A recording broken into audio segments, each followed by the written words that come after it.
and the citrus is really coming in. It's there, but it's not overpowering. It's totally balanced. This is blowing my socks off, honestly. This is fantastic.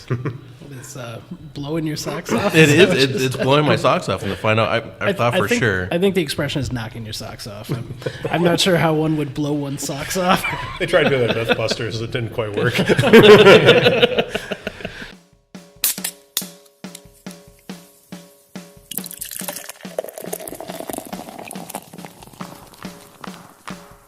Cheers. You stumbled on into the Tap Takeover Podcast.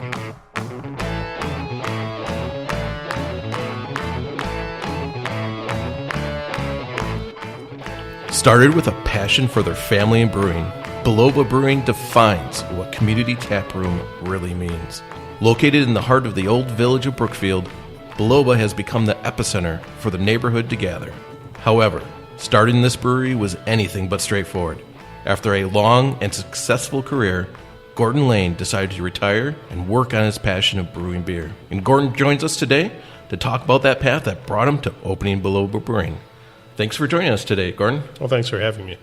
So, as we always do, let's put some names to the voices. This is Jim. This is Alex. This is Jesus. And this is Gordon. Great. So let's talk about how Biloba kind of got started here.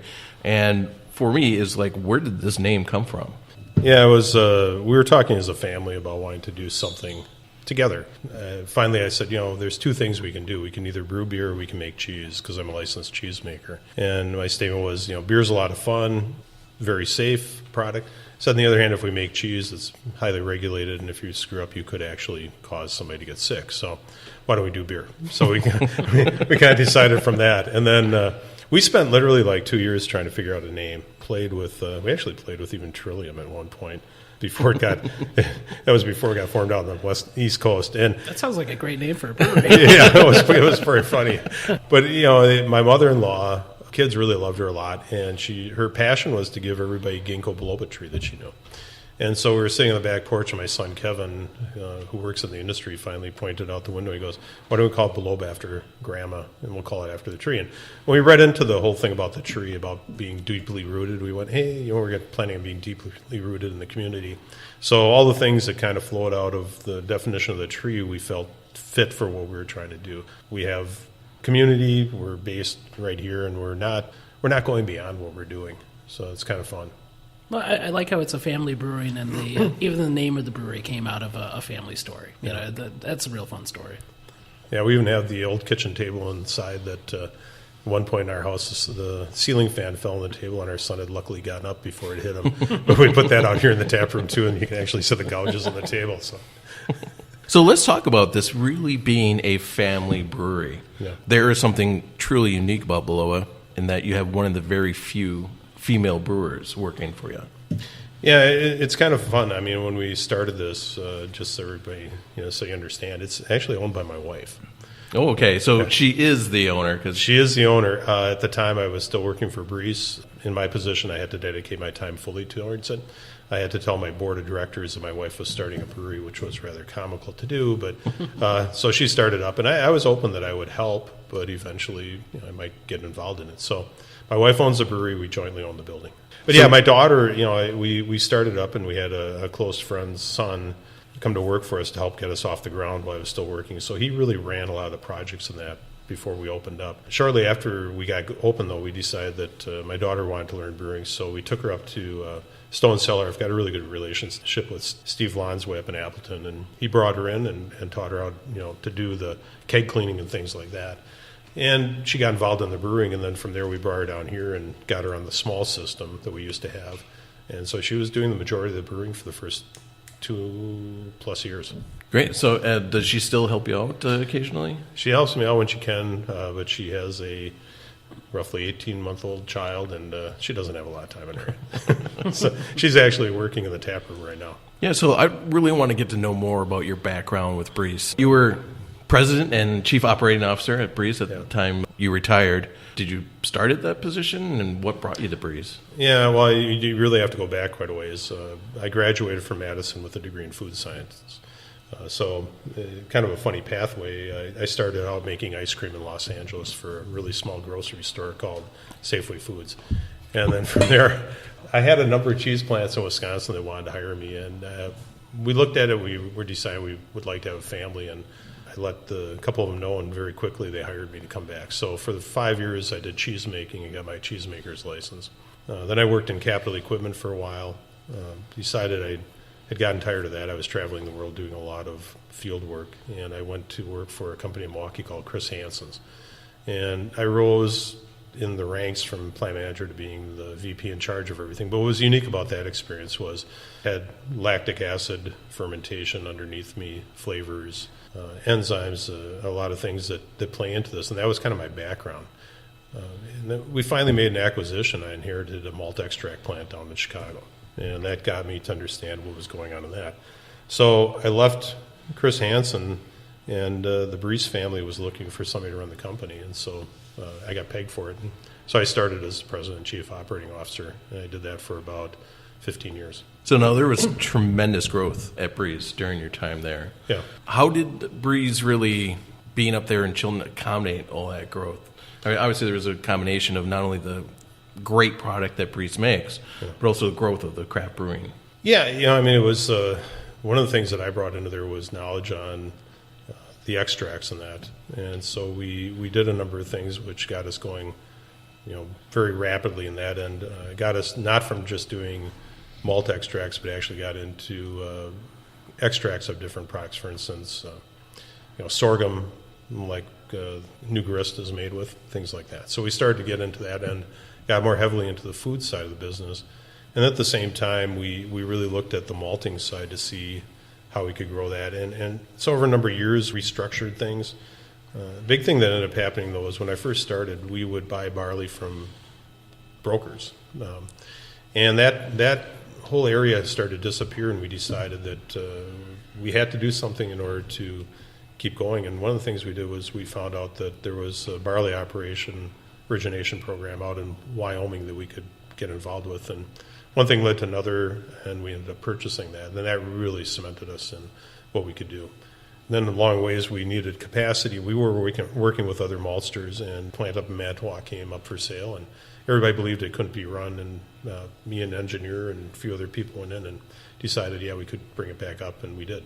And so that got strengthened that side of it. So during this whole time period, though, I mean, the craft industry was pretty flat for a number of years. Back in 95, there was a pretty big shakeout. And after that, the industry grew by maybe 2% per year until about 2007. Suddenly it shot up to double digits. And the biggest challenge was, how do you meet that demand? How do you get things out in the marketplace? And we did a lot of things in order to do that. And that is what cemented us in growing quite a bit internally. Before we continue, I don't want our listeners to think we're not enjoying your tasty beverages. So I'd like to go around the horn and kind of have everybody just tell us what we're drinking. Maybe you can help us describe to our listeners kind of what your intention were. And I'll start with myself. I'm having the apple pie. I had this before. I think it's really nice. It's not what you would think super sweet. It has that nice hint of apple, beautiful color, light. Really tasty, refreshing beer for this time of the year. So can you tell us a little bit about that? Yeah, one of the things we wanted to do is make a beer for, we have friends that are celiacs, and how do you do that? And in order to do that, you have to take grains that do not contain basically the protein that causes that. And so we formulated the beer with corn and rice and apple, and we fermented it. It's an extremely dry beer. It's actually 1 Plato, which means actually it's 0. There's really nothing left in it. Knowing how to do it and how to rip everything apart was pretty easy. And the beer is refreshing, but that's really what it was meant for. It was to have something out there. We have a lot of people that come in would like a glass of wine. We don't do wine. We're a brewery. This is a apple ale, and it gives the option of being able to do that for people. Yeah, it's a very approachable beer, very easy drinking. No, it's great. Alex, what do you got? Let me talk on this one. I do like the fact that the apple's kind of subtle. It's not a cider. A lot of beers call themselves apple beers, but they're just ciders, posing as beers. This is definitely an apple beer. The apple's very subtle. It's a complementary flavor as opposed to the most important flavor in that beer. The beer that I'm drinking is the IPA. I was pretty excited about this one. We've got quite a few different hops in this one. Well, we do. We've done this ever since we were open. Before we opened up, we ran a homebrew contest where we supply all the malt, the hops, pretty much everything that we can, even the yeast. And the whole objective is we pick a style of beer, and the first beer we ever brewed was Section 25, and that was to make a beer that would have been made in 1836 in Wisconsin. Oh, cool. So about the only hop that was available was cluster, so they had to use cluster. And the only yeast that was available was probably a Kolsch yeast, something like that. But we let people go, and then the winner of that gets to brew a 10. Well, back then they brewed a barrel and a half batch. Section 25 stayed on ever since we opened. And the main reason it's named Section 25 is that Section 25 is not where we are. It's actually down Blue Mound Road. The first person to settle in this area settled in that township, erected a house, and put in a bar very quickly. So I figured it was a fitting name. But the beer that you're drinking was this year's homebrew winner. Two brothers submitted different things for the contest, and it was a very interesting contest to do because instead of specifying a lot about the beer, the only thing we said was, hey, there's no really Midwestern IPA, so you guys have to go and figure out how to make one. And got a lot of questions, what are you looking for? And I just kept saying, I have no idea. It's up to you. But again, we supplied all the malts and that, and people went off and did it. And we did basically triangle tastings with people. And the whole premise on the beer was, just so you know, we're not going to write up a big judging thing on these because we do it internally. And we don't have judge. We have some judges, but really it's people that are just common, drinkers. And we say, the beer that's going to win is one that tastes good, smells good, and you could drink more than one of. So if it meets that, it has a chance. And I didn't even judge the beers this year. I left it up to all the people who were in there, and we had a close thing at the end with 3 beers, but this one went out. And the main hops in this are Big Lotus Centennial and Amarillo at Flame Out, and then dry hopping with Amarillo and Citra. So you get that grapefruit in there. You get the citrus notes. You get the stuff from Amarillo, a little bit of orange, a little bit of lemon, some of those kind of things. But it's really more of a citrus. But I think the grapefruit comes through really strong in it. So pretty happy with the beer. It's around 50 IBUs.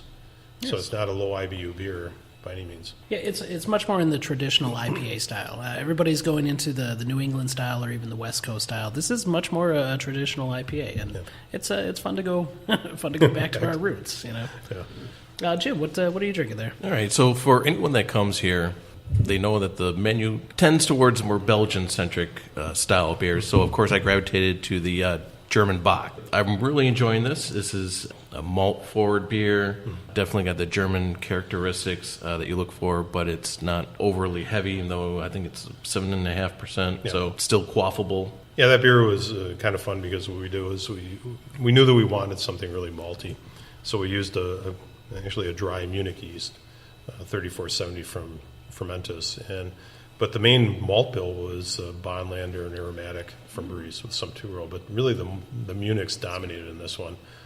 Not a big hop load in it, but we were shooting for a big malty Bock and more of a traditional style Bock for the time of year. So that was really what came out in that beer, and that's what we're trying for. So it's got that, I would say, amber color to it, copper amber. Yeah, really nice caramel flavors in that. It's nice sweet beer. And then, Gordon, what are you drinking? Well, probably my favorite beer. Miller Lite. Yeah. Well, I got to be honest. I drink PBR every now and then too. Hey, nothing wrong with that. I like nice lagers every now and then. No, I'm drinking a Belgian wit. I've been making Belgian wits for quite a while, and this beer is one that I really enjoy. It took me a long time to formulate this. One of the hard parts about Belgian wits is getting the malt bill right. So, worked on that for quite a while, and it's pretty traditional. I mean, it is barley, it is oats, and it is wheat. But in formulating these beers, one thing that I found over all the trials I ever did was that the wheat, malted wheat to unmalted wheat is really critical in the beer. And it gives a big flavor impact. The other thing was we do use bitter orange peel in it, but I use coriander. I got all the corianders that there are around the world, and there's quite a few. Sat down, made teas, and found one coriander that I like, and in the true Belgian tradition, I'll never let anybody know where I get the coriander from. But yeah, I love the wits. They're very nice. I really like Saisons. The Belgian style beers are really something I like. It's kind of funny because when we opened up first, we did not have an IP or anything on tap, and I got a lot of people coming in like, where's the IP? And I'd go, God, there's like 4,000 breweries, they all make an IP, and why should I make an IPA? And I almost got badgered into doing it at first, and so we did. But I like kind of like with the apple pie, I don't like things that are in your face. I like things that there's nuances in there, you can drink it, you have to actually try to find the flavors. But something that you can sit and drink several of, like this is only 4.5% ABV, you can drink quite a few of them. But it's just a very pleasant, nice beer to sit out and drink. Year-round, I don't make it. I tend to make it more in the spring. But I've had a lot of people telling me they would like to have it year-round. So how has your time at Breese helped you with formulating recipes with the malts? Did you get a lot of time? I mean, you work every day, like you've got everyday activities that you got to fight fires and all that. Yeah. But did you get to take some malts home and like have fun with them? Yeah, we actually it was sort of funny when I started there. We had a pilot plant that was one hectoliter system, and it really was a brew on premise homebrew system. So we redesigned the whole thing so we could brew really nice beers on it, and then we made a skid with glycol unit and fermenters. And we had 3 fermenters, and our goal was to never have a fermenter empty and be brewing all the time. So we would brew all the time. Bob Hansen, who still works there, came out of Water Street Brewery and did quite a bit. So we did a lot of brewing together, looking at the things. And I learned about the malts by tasting them and going through them. And so with my background, though, I knew formulation pretty well already, what I wanted to do and how I wanted to get about doing it. At Breese, we brewed a lot of beer. We would do, even at Christmas, they still keep the tradition going, we would always make a special Christmas beer for all the employees, and they would get it put in a bag that we would walk around and hand out to them. And this year they did a Saison. They did a Saison, and then they had a black malt extract that has no flavor to it, and they made some black Saisons. And so when they gave the bags out, it was kind of, you're either naughty or nice. You got either a bag of cola or you got a nice Saison. And they both taste the same, and there's really no difference in them. But yeah, it was kind of a fun thing to do, but it really teaches you a lot about what's going on, understanding the whole malting process and even the roasting process and the nuances that you get from it really helped to be able to be doing better beers than I'd done in the past. That's awesome to hear the background, and you're doing a lot of cool stuff here. But before we hear about the stuff you're doing right now and the stuff you're doing in the future, let's talk about this space. How'd you end up here, and is this your second location? Yeah, it was interesting. We spent a fair amount of time, my wife and I, driving around looking at different locations, and we really didn't believe that Brookfield would want a craft brewer. We just thought, I don't think Brookfield's going to go for this. So finally one day she just made a phone call to the offices and said, hey, would you guys welcome a brewery? And the woman said, I think we would, but somebody will get back to you shortly. And literally within a couple of minutes they called back. We set up a meeting, and it was kind of interesting because the one thing I knew that anybody was going to be would have a problem with would be the wastewater treatment department. So before we even met with anybody, we asked for a meeting with them, sat down, and I went over everything about what the BOD loading would be in that it's really domestic strength, and got them to agree that really didn't have to put some of the stuff in that at first I thought I'd have to, which was good. And then we started talking with the city, and my wife and I really looked at that we wanted to do. We'd been out to Seattle and Portland quite a bit. And out there, a lot of the tasting rooms, almost all the tasting rooms don't have TVs. They're really places to go and sit and talk, almost like a coffee shop. And we decided we really wanted to do that kind of a program here. And the other thing was we looked at Brookfield, and there really was no place to go and do that. I mean, unless you go to one of the coffee shops, and not everybody wants to go to a coffee shop. And we thought, well, okay, we'll do that. And now where do we go? And the Economic Development Group really helped us to find a location.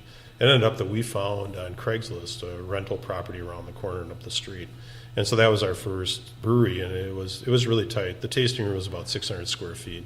The brewery was a little over 600, and then there was an alleyway behind, basically a basement underneath the parking lot that we had a cooler in that in. And so it was cramped, but we made it work. And we explained to the city that that'd only be good for 2 years, and we really need to find something else. So the city found this building for us and put us in touch with the owner, and one thing led to another, and we decided on price, and we bought the building. Our goal was to get on Brookfield Road and have a bigger room. So we went from a 600 square foot tasting room to 2,000 square foot. And we went from a 600 square foot brewery to about a 680 square foot brewery. Still an increase. Yeah, it was an increase. But the big thing that it gave us was underneath the brewery, because of the way the floor is in here, we could put barrels down there. So we do a lot of barrel aging. And we don't have to worry about the floor. It was kind of funny. It's 8 inches thick with rebar and everything else, and there's large I-beams holding it up. So you you could probably park a tank in here and it's not going to work. But I had structural engineers look at the whole thing, and we knew that it was safe. So that really led us to being in this location. Then it was doing the build out.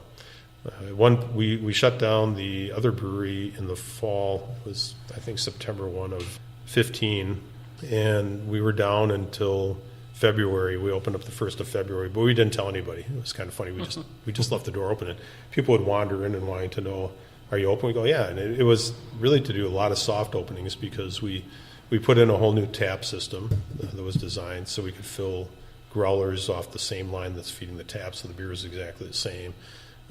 And a lot of things like that. And then we did our grand opening to the public and announced it was March 1st of 16. So that's pretty much what led us to this location. And since that time, we've added the beer garden out front. We put a silo up because people still can't find us.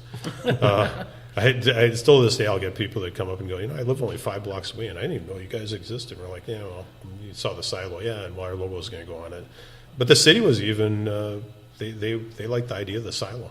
Well, I'll tell you what, it was my first time here today, and the silo helped. Yeah, it sticks out pretty good. Yeah, But you don't even need signage, honestly. I mean, there it is. Yeah, the signage is going up. Our logo is going to be something like 9 feet tall on 2 sides, so I think people will know where we are. Now, the silo is located out in the front, and it doesn't look like it's going to get hooked up to anything, is it? It can. Okay. Yeah, we actually have a cable bay that we could convey back here. We're not necessarily big enough for that. We do have barley inside there. Okay. Yeah, we put 5 grains of vacuum packed inside so we could say it's a silo. Yeah, it's funny doing some of this stuff because we didn't really have any. We had one person that was a little bit upset about it because they didn't think that it fit with the village atmosphere, but overall it went pretty good. Yeah. So, and I think it fits in with the whole motif of this downtown. Yeah. Yeah, and the beer garden outside looks beautiful. It's nice to be finally getting into some nice weather here. I think that's going to be busy during the summer for you guys. So is this your last location? Do you have what expansion? I know you. Yeah, well, it's kind of funny with us. I mean, I get a lot like, why aren't you guys out distributing that? This is a family-run brewery, and it's really a case of we like our time. So we always keep Sunday, Monday, Tuesday. We try to keep with nothing going on, and to get into distribution and get all over the place. I know it comes with that from running businesses, and that's really not us.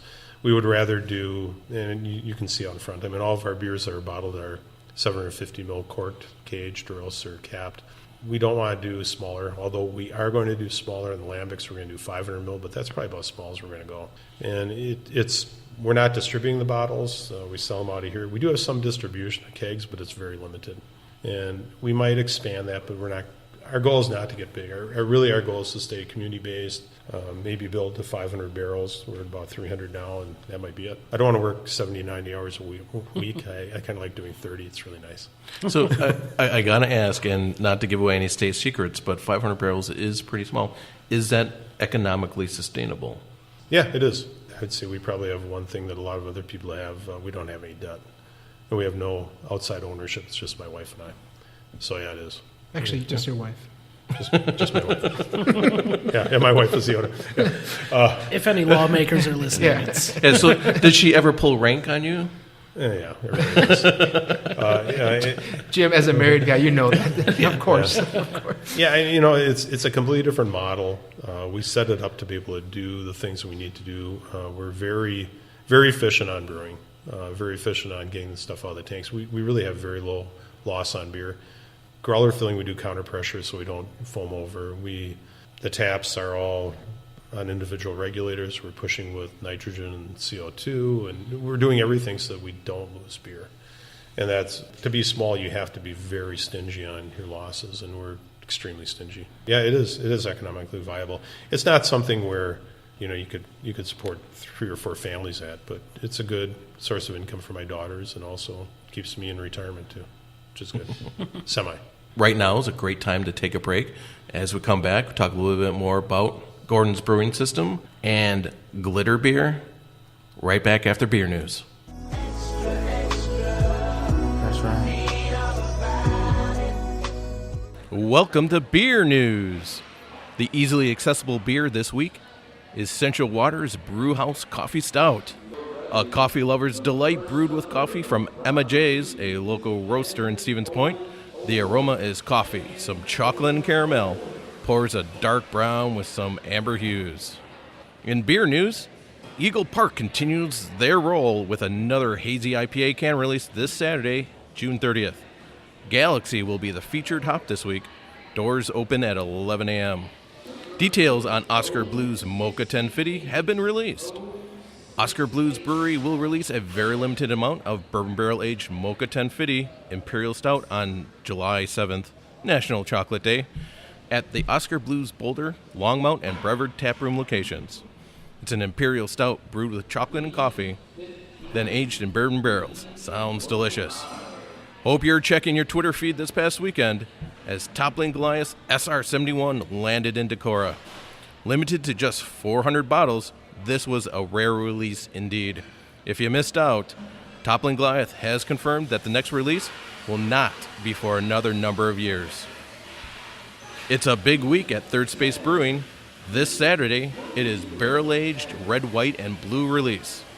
Their next release in the Spirit Barrel-Aged series, Red, White, and Blue, is a fruited kettle sour aged in a unique assortment of wine and spirit barrels.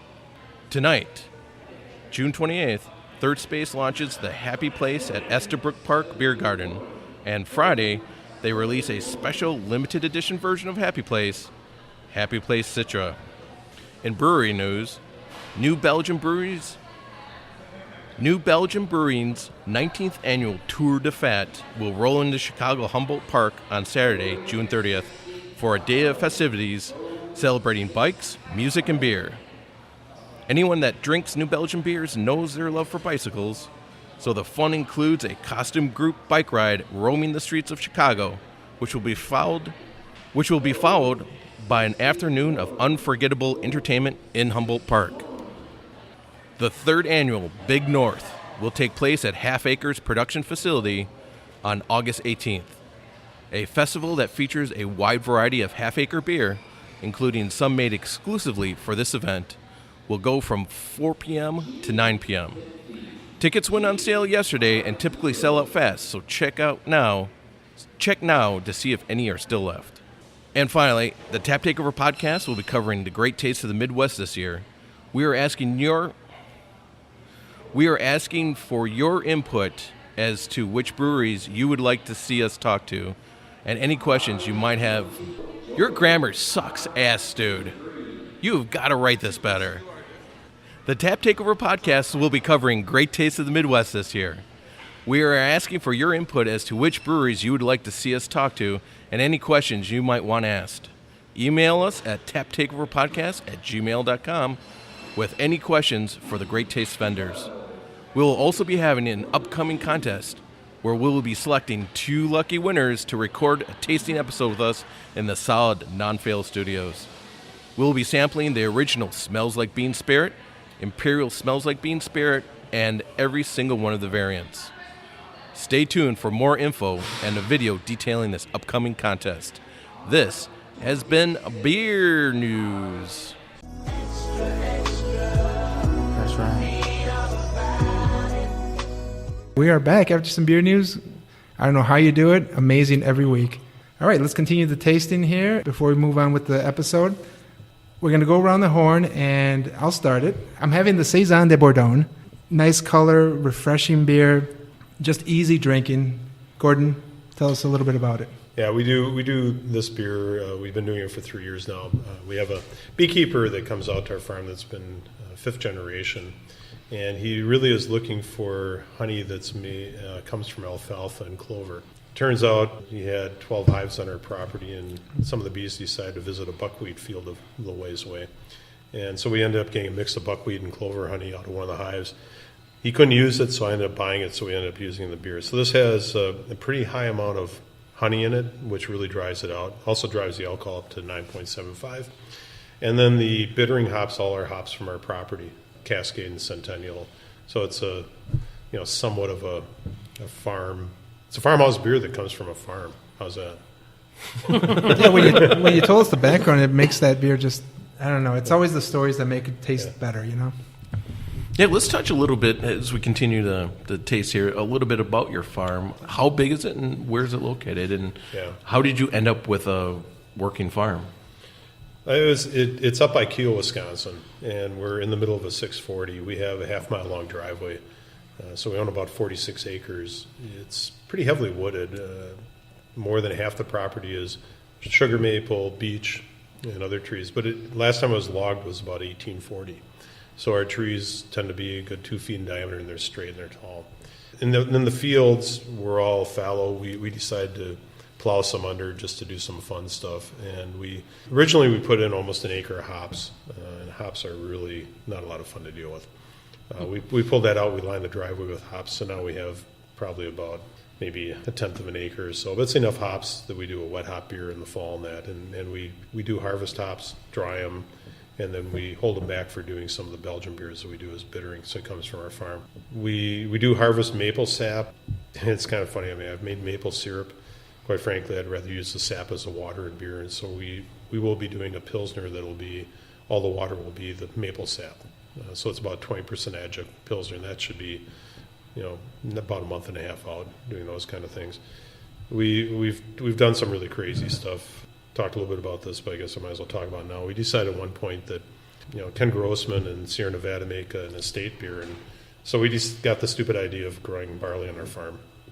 The only problem we had was when it came time to harvest it, our farmer that comes in got to our driveway, and his combine was about 6 feet wider than the tree-lined driveway, so he couldn't get in.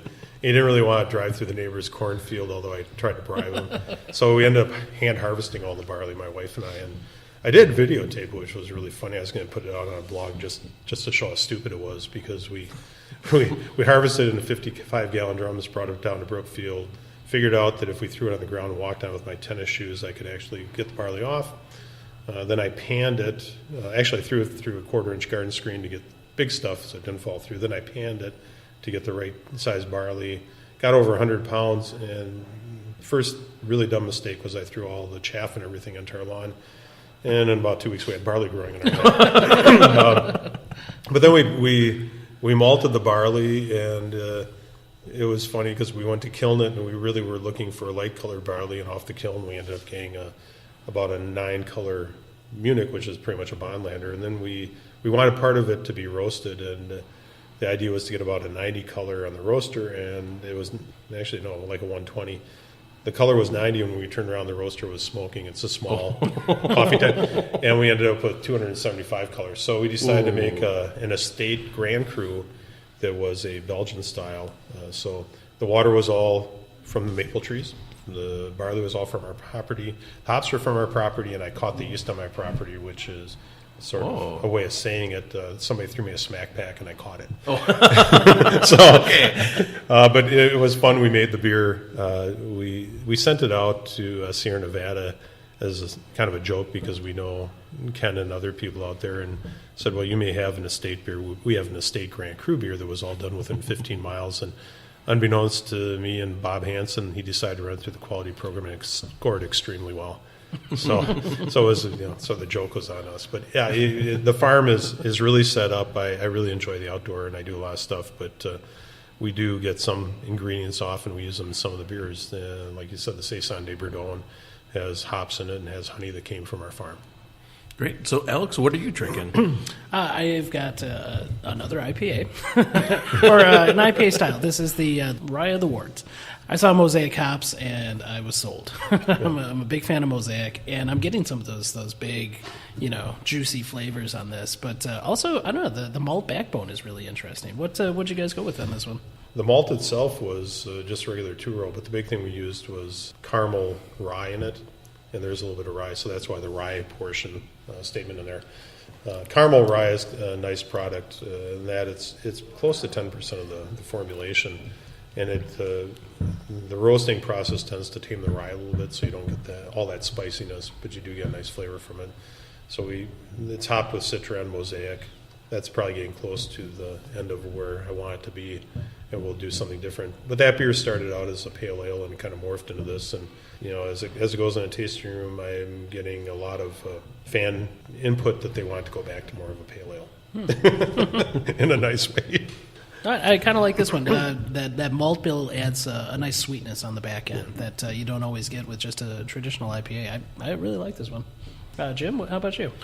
It's kind of the stick with what you know process that we're doing here. I'm again with another kind of German style. This is a citrus Weiss. So kind of a great Weiss beer that's already got the orange put right into it. I'm really loving this beer so far. It's a great Weiss base, and the citrus is really coming in. It's there, but it's not overpowering. It's totally balanced. This is blowing my socks off, honestly.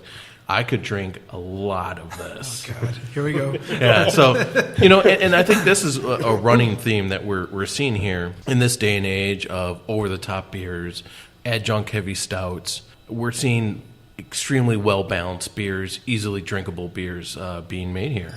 Citrus Weiss is kind of fun because we do Hefeweizens, and when I first started doing them, I thought, it'd be more of a seasonal type thing. And we were brewing them on our small system for the longest time, making 45 gallons, and after we moved into this location last spring, I made 45 gallons and got 3 half barrels out of it, and we blew through 3 half barrels in a week and a half. And I realized I had to go bigger, so I went to a bigger batch. This was kind of a fun one in that you can do a lot of stuff with yeast if you really understand them, and you can do some fun things. The citrus all comes from the Hefeweizen strain. What we did was we really underpitched it. Okay, so there's no citrus addition to this? No citrus addition. Wow, because there's definitely a citrus flavor on this. Yeah, we actually underpitched. We put in about 20% of the normal yeast load that you would have. So when we transferred the beer out of primary, there was no yeast on the bottom of the tank. It's still always in suspension. So the yeast was really stressed, and that's one of the things on Hefeweizens. If you want to bring out the flavor, you have to stress the yeast, not to that extent. But we had done this on a smaller scale a couple of times and made the same beer. But it does show that what you can do with the yeast strain. So yeah, there is no bacteria in that. It was not soured. It was strictly the Hefeweizen strain. And I've had people asking if I'm going to keep it. But on the flip side, I have probably 10 times the number of people are like, we really want the Hefeweizen back. So the Hefeweizen will come back shortly. Oh, well, that's too bad because this is fantastic. It's blowing your socks off. It is. It's blowing my socks off. And to find out, I thought for sure. I think the expression is knocking your socks off. I'm not sure how one would blow one's socks off. They tried doing that at Mythbusters. It didn't quite work. And I'm drinking... Same thing. Biloba Blanc, the winner. Hey, Gordo, your house, your rules. So back around for the second time. All right, so let's use this opportunity to talk about. I was during research on your Facebook page, saw glitter beer. Yeah. Now, what was that?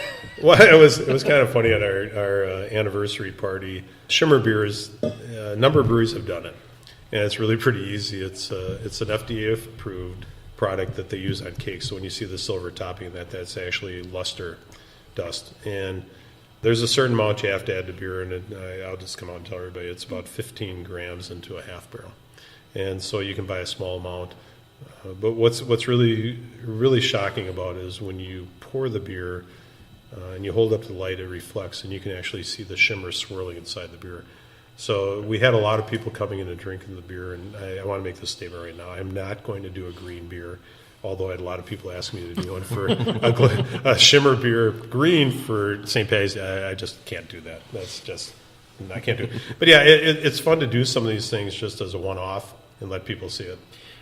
Funny you should mention St. Patrick's Day because I was here at St. Patrick's Day this year. Tell us about that one beer. What was it this year? They had a special release. Oh, yeah, we do that time of year, we do some fun beers. And so we typically do a traditional style stout, which is an Irish stout, and it's under 4% alcohol. And then we do a traditional Irish red, again, trying to keep there. But the beer that we decided to release was we took a porter and that's the one. We made it taste like Irish coffee. Nice. With a bourbon flavor and everything, and we did not add bourbon to it or anything. It was a flavorant that we knew of. And the interesting part was in the front we had the stout regular back here at the brewery. We put it on nitro, and through the course of the day, we got a lot of people that wanted a blend of the two on nitro. And we only created in all those beers 3 half barrels, and when they were gone, they were gone. But I had enough left that at the end I had 2 half barrels and maybe had about 2 gallons in them. I mixed them together, and so I put the Irish coffee stout porter on tap on nitro. And people were just inhaling it, and it went within a few hours. It was gone. It was a lot of fun. They're fun beers to do. It's not something you're going to do every day. But the shimmer beer has gotten pretty good press, where a lot of people are doing it. Red Eye up in Wausau just did one, and Kevin does a really good job in all of his brewing. All right, so we definitely want to know more about what's coming up this year. But before we get started, we took that little break, and you were talking about your homebrew experience and your stories back then. Tell the listeners a little bit about that. Yeah, first of all, I want to point out it started in 1974. Homebrewing didn't become legal until 1979 with President Jimmy Carter signing into law. Just FYI, FBI may be showing up at your door. Yeah, well, they are now. Thanks, Jim. Thank you. The statute of limitations might be done on that. Well, it's kind of funny. I mean, you're in college and you're dirt poor. I still remember we could buy Wisconsin Club 2 cases of beer for like $3.95 or something like that, and get it cold enough you can drink anything. But decided that being in food science, it'd be fun to do some fermentation. So this story I did not relate, but it's kind of the first thing we ever did was my mother, bless her soul, would always send me old time lemonade mix, and we decided to ferment lemonade. And don't ever do it. One mouthful and you just basically puckered for the rest of your life. And but we did that. We played off and on. The ingredients back then were wretched. The extracts were all old. They had Maillard reactions. They tasted really bad. The yeast was labeled as brewing yeast. It really was bread making yeast. And you had to buy a hopped extract, and who knows what it was hopped with. And every beer was dark because there was nothing that was light. I kind of fell away for a while, and then when my oldest was born, decided to take back up home brewing in Richland Center, Wisconsin. And again, there really wasn't a lot around at that time, information-wise. This was 82. Starting to come out, but I decided to make a batch of beer, and I didn't have any bottles when it came bottling time, so I had a bunch of blue ball glass jars for canning. Mason and jars. I thought mason bar jars, they should work. But, it was about 2 weeks later, we were in the living room of the house watching TV, and the beer was all below her crib down in the basement, and we heard the sound of whoomp.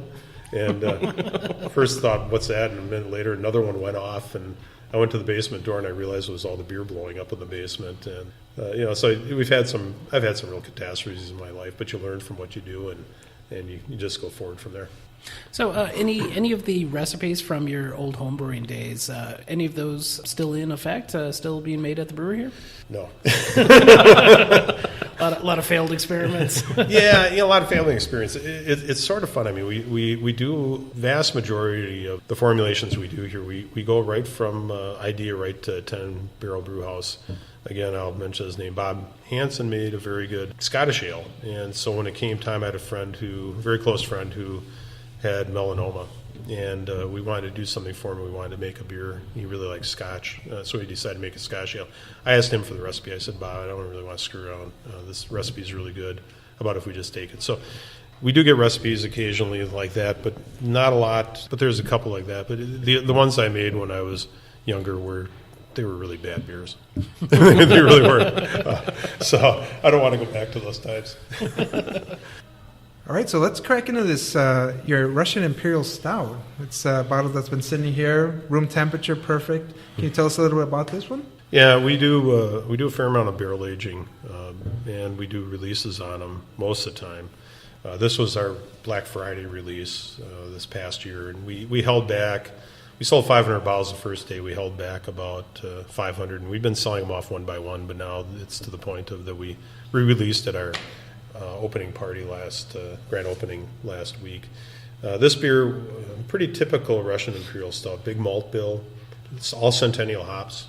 When it came time to do the bottle conditioning, we tried a number of different sugars, and then what we did was we just simply put the beers out and let people try them in the tap room. And what came out was that molasses, one that we did, came out with just a really nice flavor. Molasses really rounded things out, and everybody preferred that. I mean, nobody would like the sugar, nobody liked the maple syrup, and on down the line, but the molasses really shined. So this was bottle conditioned with molasses, and it is aged out very well. It's best served just about at room temperature, and really the thing that I like with this beer is I've already sat down with a nice big piece of blue cheese, like Maytag Blue, something really nice, and just sip the beer and eat the cheese, and it's I shouldn't say, but it's close to being in heaven. It's just really nice. This beer was a year in bourbon barrels. We kept back 110 gallons for the release next year, so that'll be a 2-year-old Russian Imperial Stout. But we'll also have a fresh beer. We've done this in the past. We've done breakfast stouts, things like that. Pretty picky on the barrels. Go and smell them, find the barrel that I really like for this kind of a beer, and then we go from there. So you'll pick up dark fruits on this. You'll get the molasses flavor, a little bit of licorice on the nose, even on the tongue, and it's a pretty smooth beer. It clocks in above 12%, almost 14% alcohol. We don't put on the label, but it's a big beer. It's really smooth for being a big beer. Yeah, there's touch of booze still on this. I'd be really interested to see how the second year of aging kind of mellows this out. Yeah, we continue to pull samples out of the barrels in the basement. This one's aging out, though. I mean, it has changed in the past 6 months. This is now 18 months old. It's kind of a strange beer to be doing release in the spring, but it still is just a fantastic beer to sit down and sip. Yeah, it's really nice. I'm getting those dark fruit flavors. The barrel's real subtle, or it's fallen off a little bit since the release, but it's fallen into the beer, I guess is a better way to put it. A little bit of dryness, a little bit of that oak and vanilla, but just a really nice, smooth, well-balanced beer at this point. Yeah, I think we decided on this. We had been using bullet bourbon barrels. We'd used Woodford Reserve. We used Old Fitzgerald for this. And Old Fitzgerald whiskey is kind of known for a more mellow kind of flavor, and that's why we picked those kind of barrels for this beer. As we savor this great Russian Imperial Stout, as our listeners know, I'm the brewing nerd on the podcast, so I really want to get into the technicals of your brew system here. So it's a gas-fired system, which is unique, but you're also saying that you've got a unique setup that prevents any of the caramelization of the beer. Yeah, to go through the system, after working at Breese and really understanding what you can do, we decided to put in a 10-barrel system, and I put together, actually designed it and had fabricators I know in Watertown, Peterson Custom Stainless. They only do jobs. Come up with putting together brew systems. It sort of starts with our mash lauter tun. We have agitation in it. We have surface on it, but we don't use a boiler. We have an external calandria that's gas-fired, and it has 250 feet of inch-and-a-half stainless tubing in it, going up and going down, and then counterflow on the heat. But what's unique is we have a burner that's controllable from 40,000 BTUs to 400,000. We can control the temperature very accurately and do step mashing and everything through the system. Lauter tun is fairly tricked out. Typical 10-barrel lauter tun would have one draw-off point. We have 5. It's really kind of designed as a pilot plant. We also are pretty automated on it. We're running everything off an Allen Bradley PLC. We have differential level control on the lauter tun so we can see what's going on. All of our pumps in here look bigger than normal, but I was doing process engineering for quite a while with an equipment company, and they're the right size, and they're all inverted so we can vary the speed from nothing all the way up. So you go through the system, it's very flexible, very easy to run. When we go back in the kettle, we turn the external calandria back into a heater, and we'll bring the product up to boil. We come out of the tank at about 208 degrees. Coming out of the calandria, we're at 218. And we go into an inverted China hat and it flashes, and it cools right down to 208. So if you look at some of the beers in a glass, like Belgian Wit, you'll see it's very light in color. We don't get a lot of color pickup. We do flip the tank quite a bit. We flip it about 35 times in an hour, but we're very good on controlling it. We did an analysis on how much gas it takes to do this, and we're really stingy. We're like $11 or $12 for a 10-barrel batch. Wow. But But we're doing some interesting things, too. We don't use a hot liquor tank. We use instant hot water heaters. Are 98% efficient. We come off those at 180. When we're lautering in that, we're running those.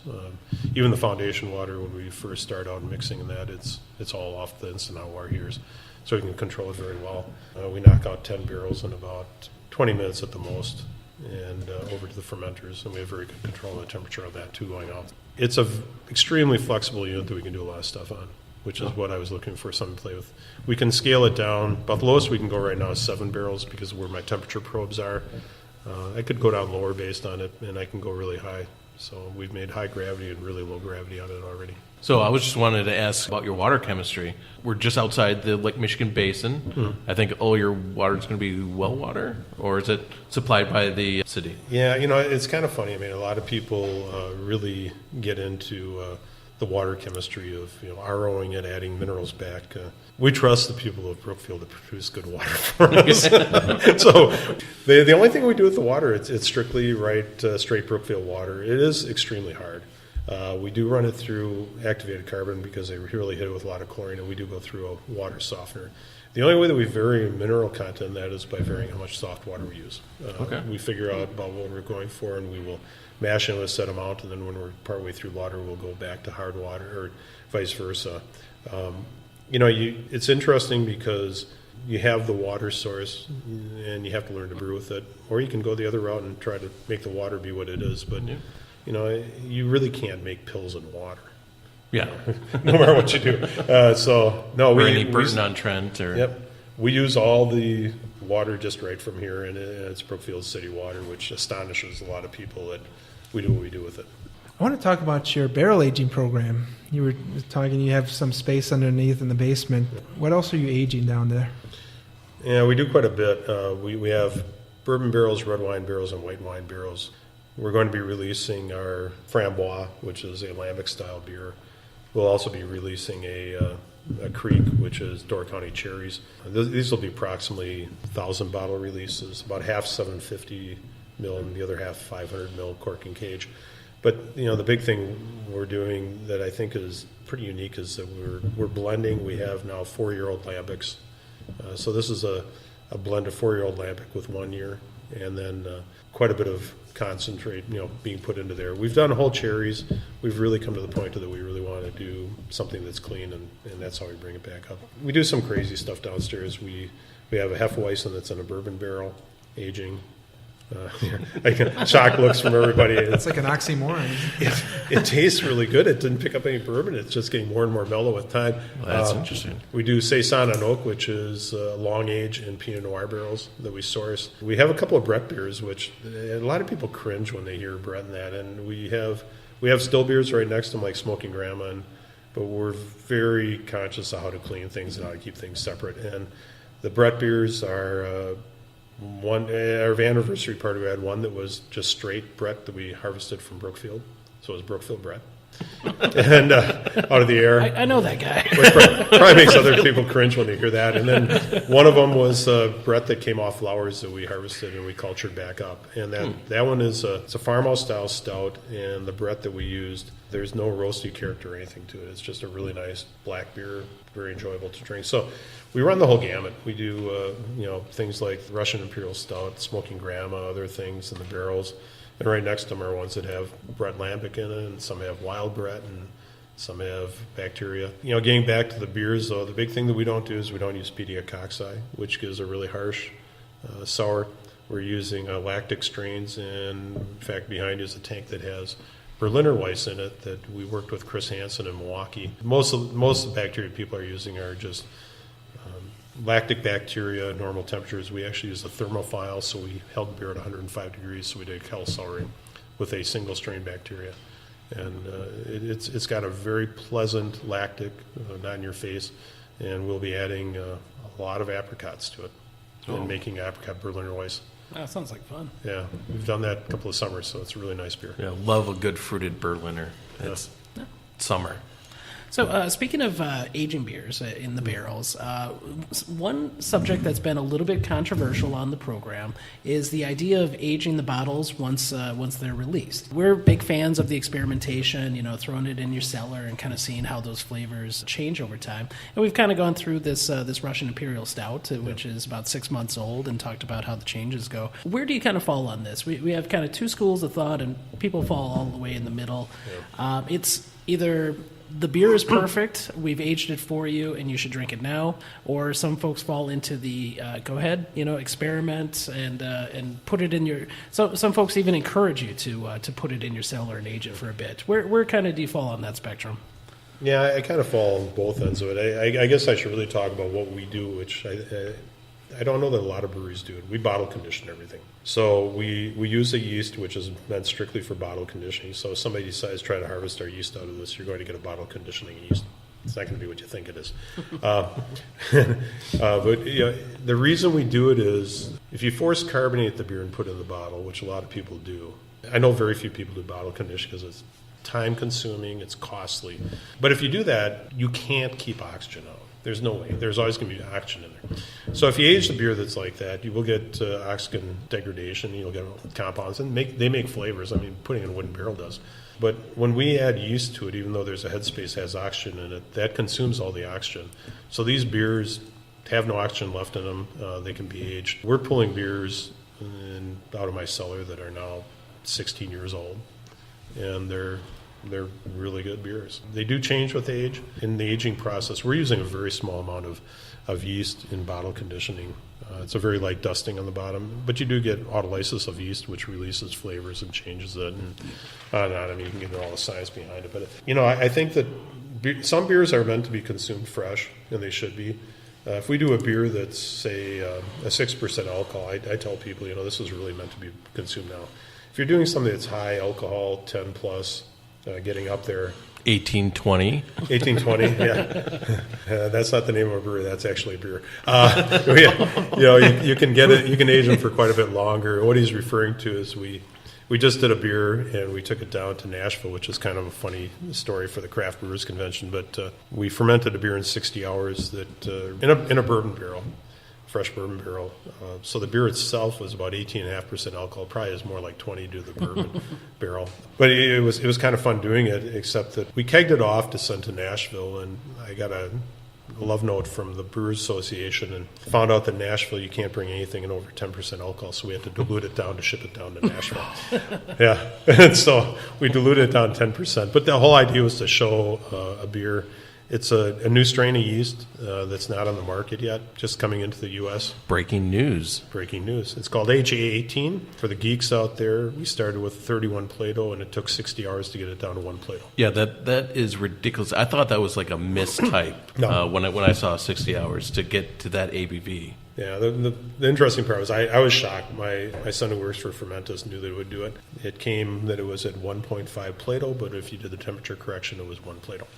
So, again, 60 hours producing that much level of alcohol. Yeast, when they work, produce a lot of heat. I mean, did the fermenter actually catch on fire? Did it get done but it was like hours? A volcano. I threw the yeast in. I came in the next morning. There was beer all over the floor. About 2 gallons blew out of the barrel. Yeah, it was impressive. I wish I would have put a time-lapse camera on it. I think next time I'll do that. But we're kind of playing with these things. Don't really know what alcohol content it can go to. Probably the next experiment I'm going to do is brew another 30% alcohol. 30% alcohol. God, we shouldn't be drinking the stout. That's what we should be doing. You want to get nuts? Let's get nuts. No, the plan is to brew one, put it in. We have a small cyclo conical behind you that's about 50 gallons, and my plan is to start the fermentation. When it reaches 5 Plato, I'll start injecting 50% sucrose to see when I can get the yeast to actually die. And when it dies, because I can weigh everything and I have peristaltic pumps that I can measure flow rate, I'll be able to calculate the alcohol content, and I want to see where it goes. The other thing I'm looking at making is, seeing I made that beer so fast, I'm going to make a 7,200 second IPA because I don't want to make a 120. Just, you got to make something different. Continuously hopped. We're going to do that kind of a crazy thing. But yeah, I've got kind of a nice luxury in that with my son working for a yeast company, I get to play with nice yeast strains. Because I used to work for Chris Hansen, knowing the people there, I can get a hold of bacteria strains that, and I understand the cheese making side, which are lactic bacteria, so I can actually say, well, I'd like to use a Cremors, or I want to use this kind of a bacteria, and I can get it, and then I can play with it. So I think that's something that sets us apart too, is we can use single strains, we understand what they are, and we know how to do it. I think that's pretty cool that you're able to take a lifetime of experience in different industries and kind of bring it all to bear on the brewing aspect of it. That is pretty fun. As we're wrapping up here, can you tell us a little bit about 2018? Any challenges? Any kind of big releases that you guys have coming up? The big thing we're planning on doing is obviously the lambics, but we're looking at expanding our barrel program more. We'll never get really big on the barrel side. But we want to be able to do fun things, for instance, like the Hefeweizen. I don't know if anybody's going to throw a Hefeweizen in a bourbon barrel. We decided to do it. But we're playing with some other ones. We actually own a cool ship. We have a cool ship that's about 7 barrel that we can wheel in here. It's the right dimensions for a cool ship, too. So we'll probably do just another wild Brookfield beer where we'll set up outside and put a tarp over it or a canopy so that the air can flow, but nothing drops in it from the sky. Other than yeast, not from a bird. And bird to poop. Bird to poop. Yeah. Well, you do have a silo. Yeah, we do have a silo. It's kind of fun because we, if you look at our board, we have 14 taps. One is root beer. We don't. We make a natural root beer with no coloring in it, so it looks like beer. It's kind of funny to see kids drinking it. But but the other 13 taps, we dedicate 5 to pretty much 5 beers that we have on tap all the time. The rest of them rotate, and that can be frustrating for people because they like a beer and they want to see it again, and we just kind of go. Oh, like the Citrus Vice? Yeah, like the Citrus Vice. We've done as many as 50 beers in a year. That's part of our thing. Being semi-retired, I guess I have to say, I like the challenge of trying different things. It's a lot of fun to play with. I'm a tinkerer. Also, if I had to make the same beer day in and day out, I wouldn't be doing this. So it is. I spend a lot of time every week basically redoing our whole board on what beers are in tap because we flip them all constant. It's just constant. Awesome. We're actually planning our next anniversary party already, which is crazy. Talking to past homebrew winners a little bit about some ideas I have. I can announce it now. I mean, one of the things I'm going to do is let the 4 previous year winners, because it's going to be our 5th, collaborate, decide on their own beer, brew it, don't tell me what it is, and then they get to be the ones to release it here.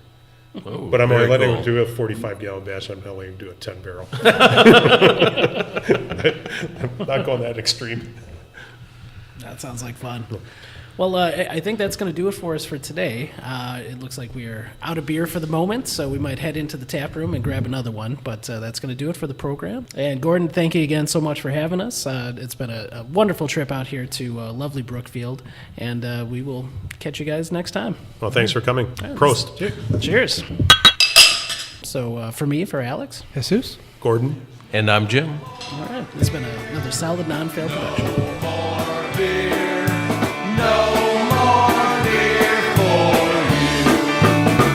He said there's no